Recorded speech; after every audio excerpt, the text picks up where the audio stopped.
They don't want what we know out there. How a person can go from really almost nothing to becoming a millionaire by owning rental properties. He would always buy these flip houses, and I just remember thinking, this guy is crazy.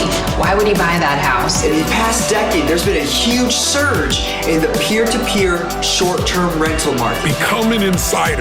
So you have to know the rules before you get the game. Every second counts.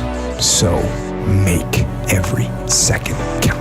Welcome to the Real Estate Jam. Whether you're just beginning or the best of the best, we're glad you're here. We will share successes, failures, and strategies for the action-taking real estate investor. And now to your hosts, JD and Melissa.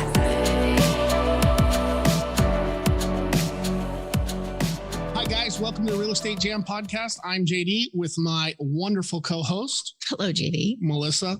And we're pretty excited today. We got a local hometown hero that has since left, but's done a lot of really big things. And I'm super excited to share with you guys his take on investing and passive investing and how to win at life. Really, we got Joey Mure, and he's the partner and co-founder of Wealth Without Wall Street. Great guy. And I'm really excited that you were able to find time for us, Joey. Thank you so much for coming on the show today.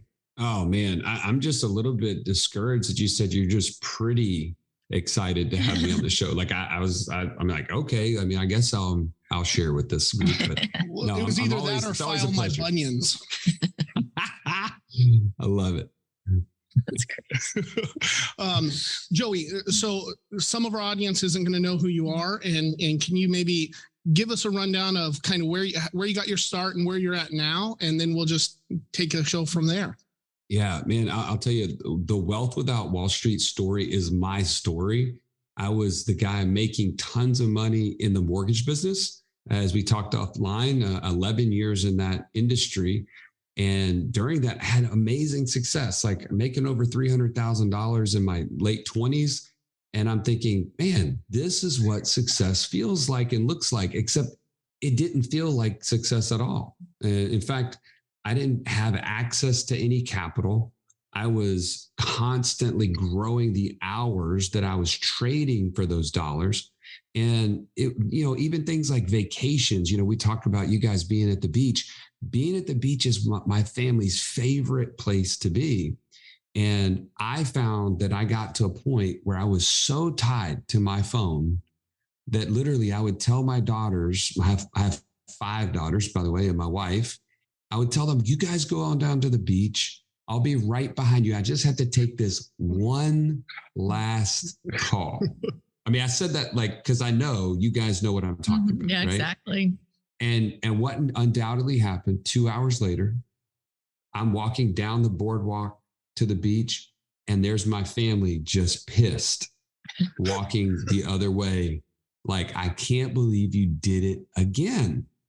And that was the reality, is I was just trading dollars at a higher rate, right? I was trading my time for dollars at a higher rate. And I realized through things like that, man, something had to be different. Like, success has to be me owning my schedule and my time. And the only way to get there was through passive income exceeding my monthly expenses, right? No, this is not a novel idea. I mean, Rich Dad, Poor Dad taught us this, the purple Bible everybody talks about.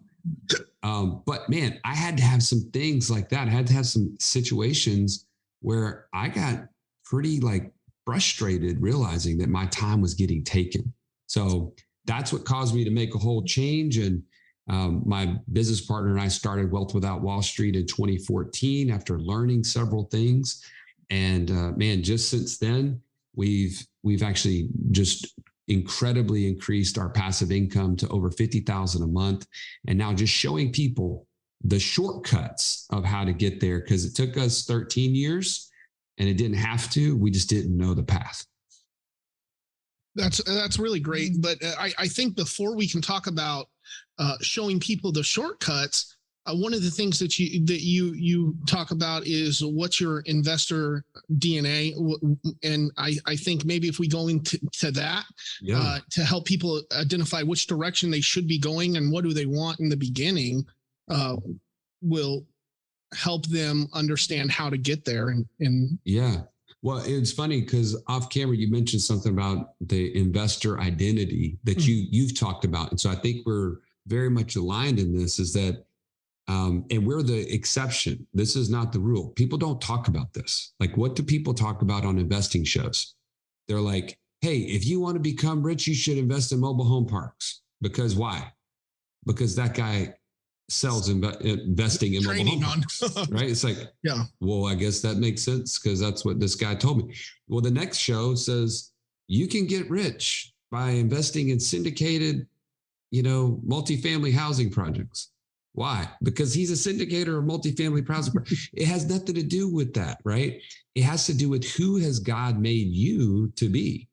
You're unique, right? Your experiences, your resources available, your time, your money, your education, your access to deals. Like, there are people like my business partner who get super bored with 100% passive investments, right? He invested in a single family condo early on in his career, was so bored, and it was so lame. It was earning him like $100 a month, and then ServPro would come and, suck those dollars right out of his pocket because undoubtedly it would flood again. And he was like, this sucks. I don't want to invest in real estate.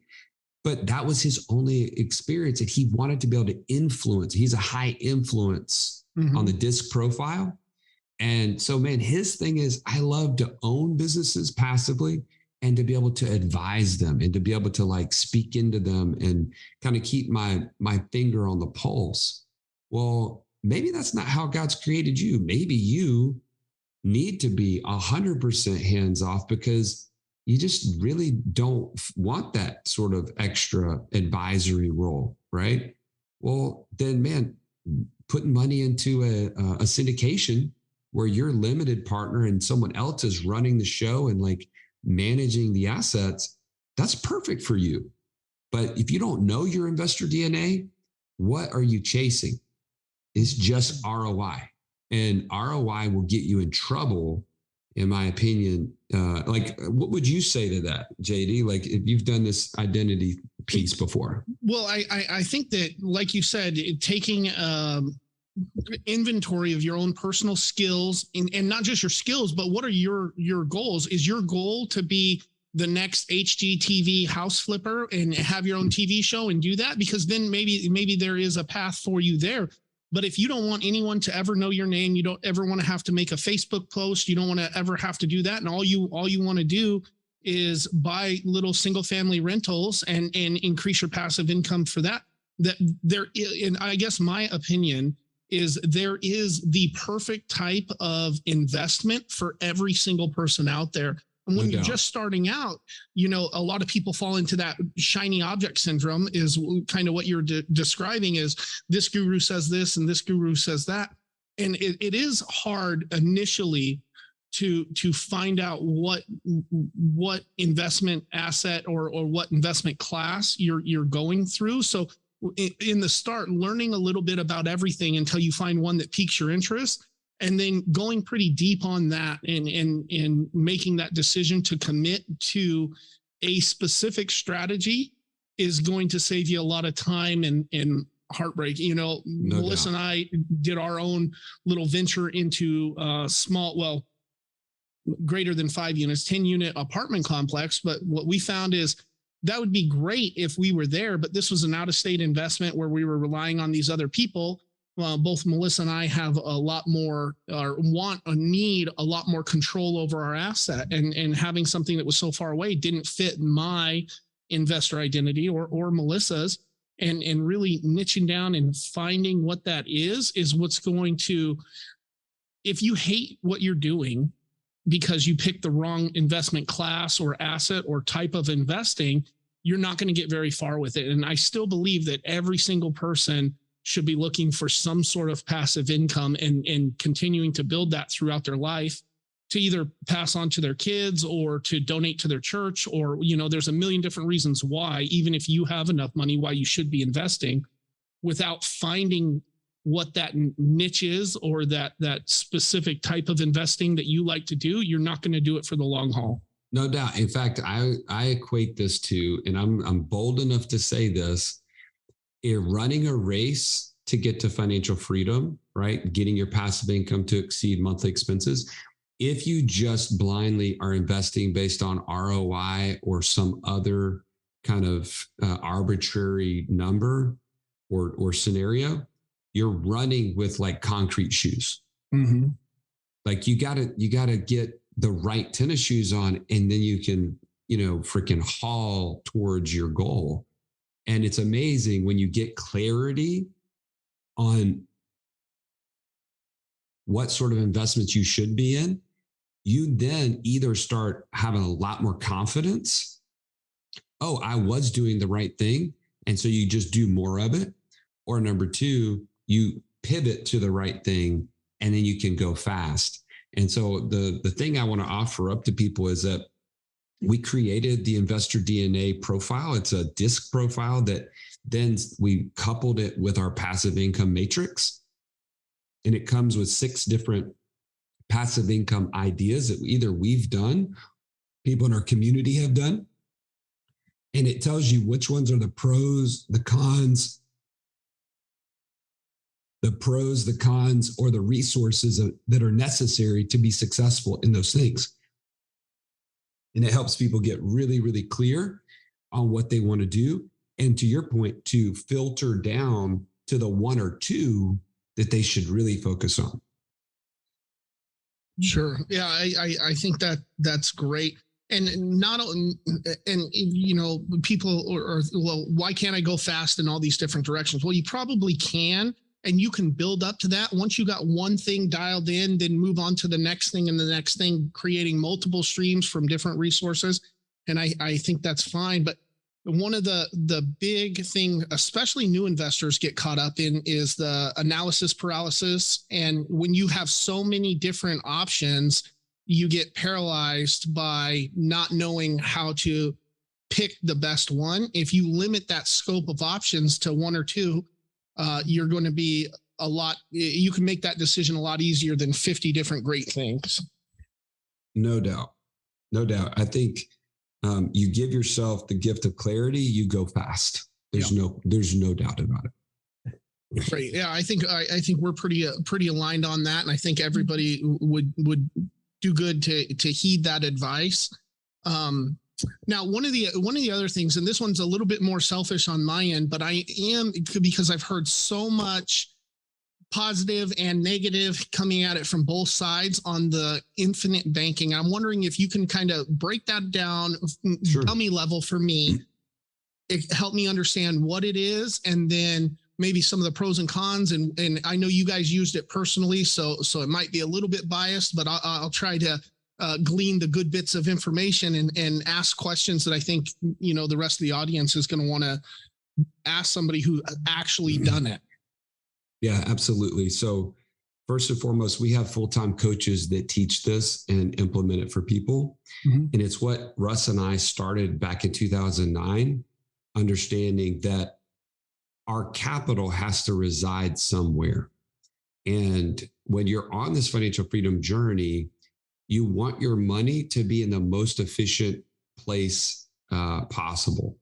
Now, you can look across all the most successful people in the world, and you can start to like take note of what they do, not necessarily what people say. And this is no lie. In 2009, when Russ, my business partner, shared this concept with me, it was in a book, Become Your Own Banker by Nelson Nash, who, by the way, was our personal mentor. He lived in Birmingham till he passed a couple years ago. And we specifically spent time with him one-on-one. We even had burgers with him all the time, and just an amazing mentor for us. But what he talked about in the book is becoming your own bank. Well, if you look at banks, it's not as clear as you might think. What did they do with their money? Banks lend our money to other borrowers.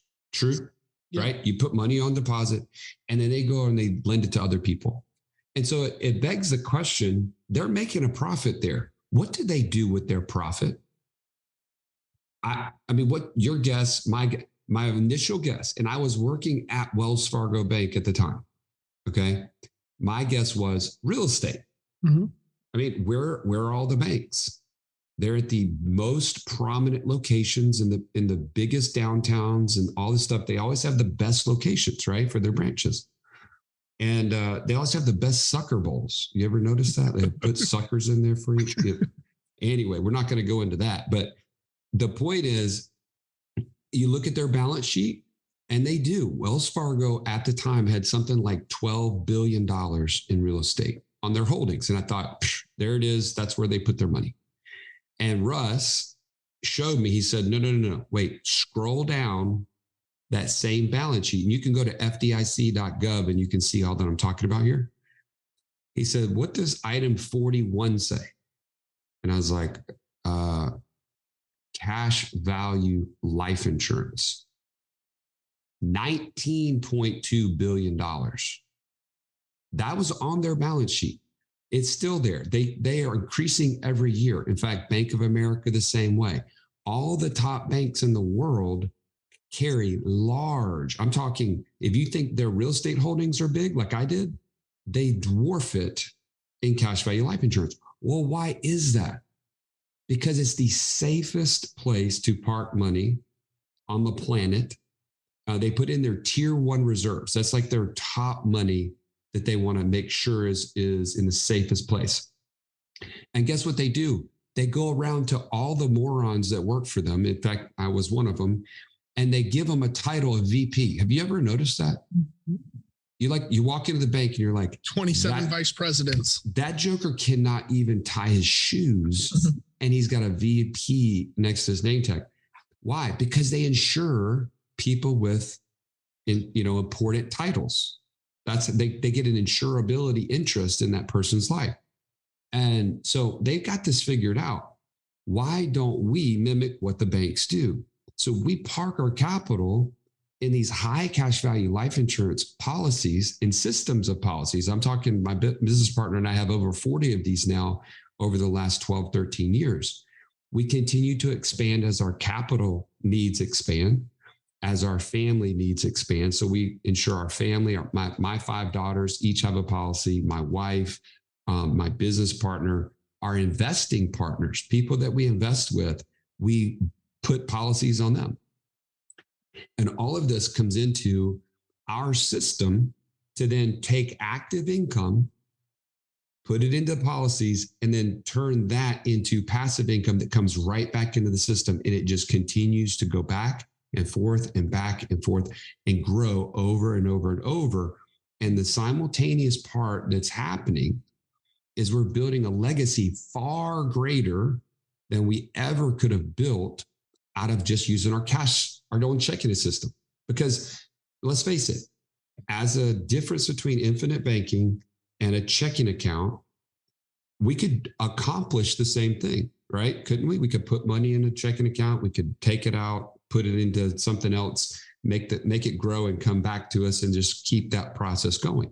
Well, what benefits do we get with the policies? We get tax-free growth for the rest of our lives. It passes to our next kin or next of heir tax-free, which is, by the way, more, the death benefit is 10 times more than what we've ever put in it. So we get that benefit. In addition to that, the money never quits compounding. So like if I have my checking account and I take the money out to go invest in a deal, the whole time that money's out, it's not growing, right? In the policy, I never remove the money from the policy. I use the insurance company's money by leveraging it through a loan, and I go do the deal. So my cash is constantly growing tax-free, somewhere between 4 and 5% every single year. So that's why we use the system for our passive income journey. because we wanted to do more things than just what our stale old checking account would do on its own. Does that help? I mean, I'm trying to give like the big picture of why we do it does. And that's pretty much the way that I understand it. I guess my question is, and you kind of touched on it briefly, but that money that's in your account is growing. Now that's the insurance company going out and investing in hedge funds, investing in other things to garner you that return. Right. And then you're taking a loan at, I'm not sure what the interest rate is, but then you're hoping to put it in an investment that is going to earn you greater interest, and then you arbitrage the difference, and then still make those loan payments back to the bank. I guess the way that I've always understood it is this doesn't really make sense unless you're able to fully fund from the start. You have to have the right insurance guy that puts you on the right policy, obviously. But we're looking for, somebody with a lot of extra cash, putting it into there. Can you talk about like the difference between the amount of money that you put in versus the amount of money you get out, and what those fees are and that kind of stuff? So I'll do my best to answer what you're saying, because I think it's some of the same challenges or questions that I had even early on. As far as the amount you start with, it could be as little as probably $500 a month.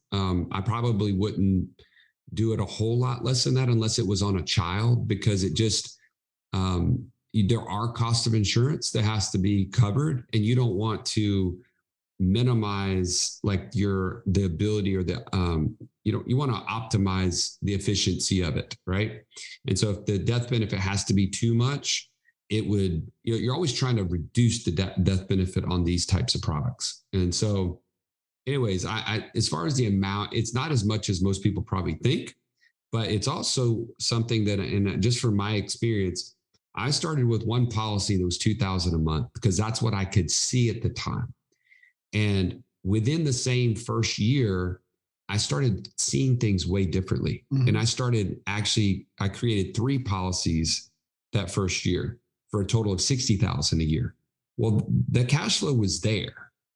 I just didn't know it the first time that I looked at this. So what infinite banking does, and it may sound a little woo-woo, but what it does is it really expands the way you see cash flow. Because I think number one thing that is keeping people from financial freedom is their lack of access to cash. And this is on purpose. Like Wall Street, and I can kick them all over the place because our name is Wealth Without Wall Street. They have convinced you to put your money in things like 401ks, IRAs, 529 plans. You fill in the acronym, the alphabet soup. I don't care. It's not for your benefit. And this is for one simple reason. If I ask you, JD or Melissa, how fast do you want to be financially free? I've never had anybody say, at least 65 or later is when I want to be financially free. They say, as fast as possible.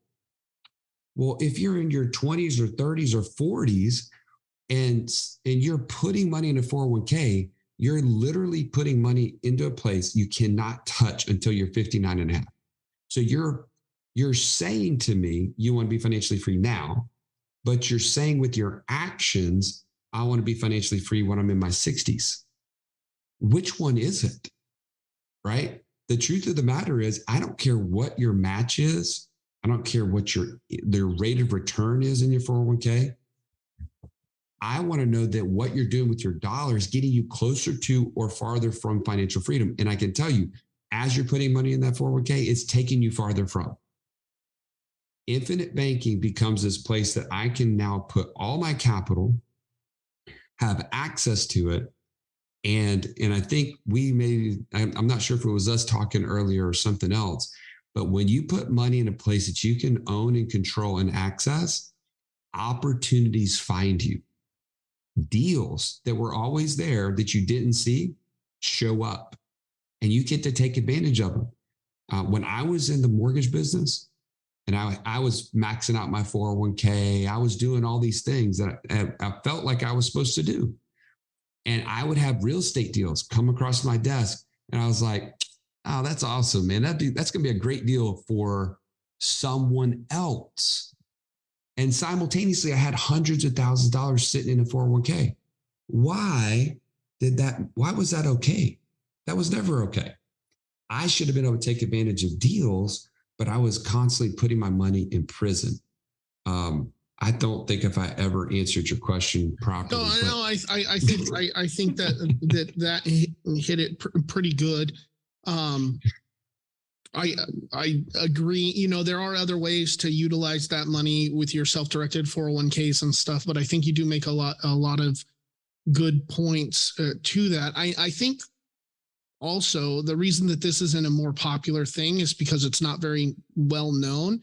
And just like any industry where somebody makes money off of you doing it, that car salesmen, real estate agents, and insurance agents, they all have the same bad rap, right? And so finding the right person to put that policy together for you, I think is a huge, like that is a key point in making this whole thing work.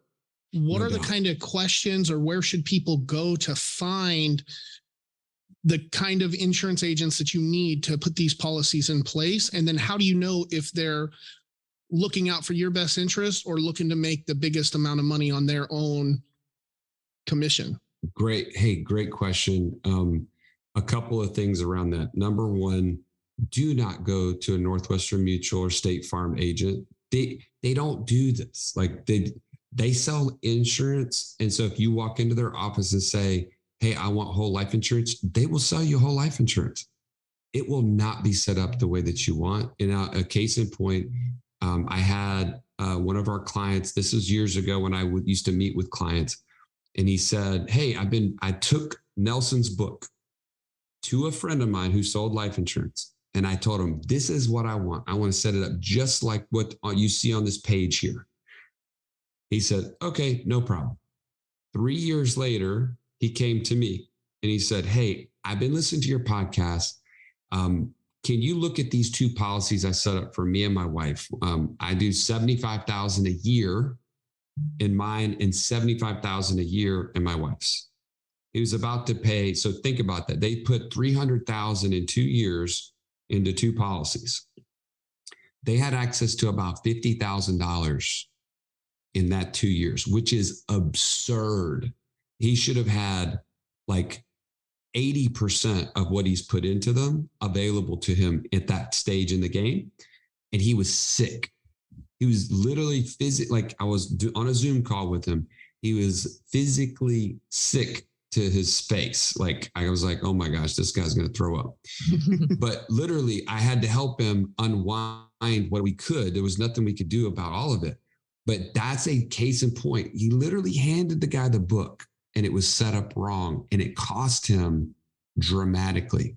So the resources I'll share with you, number one, this is why we do what we do. Like we have coaches that do this full time. So of course, if we can help you, we want to. But if not, go to theinfinitebanking.org. That's like the practitioner website. You can literally go on there and say, find a practitioner near me. If you rather work with somebody like face-to-face, belly-to-belly kind of thing.